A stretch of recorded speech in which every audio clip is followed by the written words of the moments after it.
喺中午前將標書交到政府總部。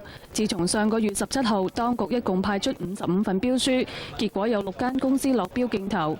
目前由中巴經營嘅88條路線，當中29條係過海隧道線。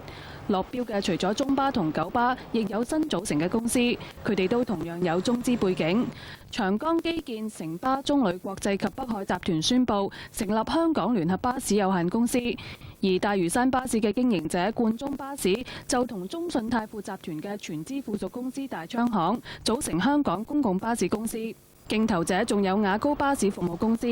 新專營權由9月1號起，直到2003年7月。投標結果喺4月初由行政會議通過。運輸署表示會按照4個準則去審議，包括新經營者承諾嘅服務質素及收費、管理能力同財政狀況，能唔能夠順利接管巴士服務、吸納中巴前線員工，以及引入競爭。中華巴士公司喺1923年由顏氏家族創辦，目前擁有一支由840架新舊巴士組成嘅車隊，連帶其他機械設施，業務資產合共3億5千萬。按標書規定，新經營者可以選擇租用或者購買有關資產。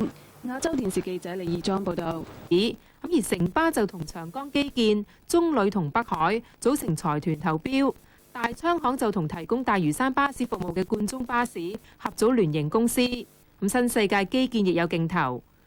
公開招標嘅巴士路線會一次過批出，包括59條港島線同29條過海隧道線。政府已經成立一個跨部門評審委員會，負責研究同評審標書嘅工作。